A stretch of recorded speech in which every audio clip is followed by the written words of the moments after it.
Hello friends, welcome to my channel. আমাৰ আশে-পাশে থকা জন্তুসমূহৰ ভিতৰত মেকুৰী অন্যতম।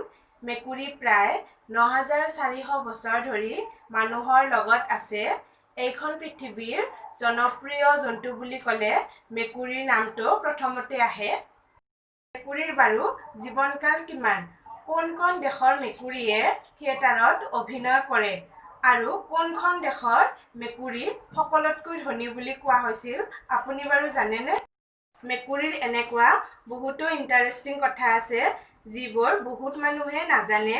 মেকুৰীৰ এনেকুৱা নজনা কথাবোৰ জানিবৰ বাবে আজি ভিডিঅ'টো শেষলৈকে চাব আৰু মোৰ চেনেললৈ যদি প্ৰথমবাৰ আহিছে তেনেহ'লে প্লিজ চেনেলটো ছাবস্ক্ৰাইব কৰিব।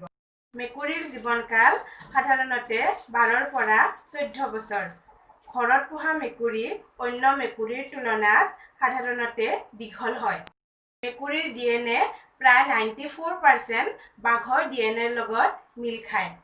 আৰু মেকুৰীয়ে ৰং ভালদৰে চিনি নাপায়। ই ঘাঁহৰ ৰং সেউজীয়াৰ পৰিৱৰ্তে ৰঙাহে দেখে।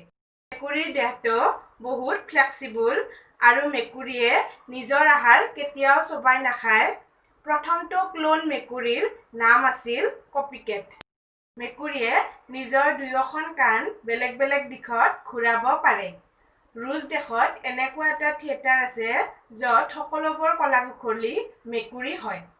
পৃথিৱীৰ সকলোতকৈ ধনী মেকুৰীটোৰ নাম হৈছে ব্লেকি আৰু ই ইটালী দেশৰ।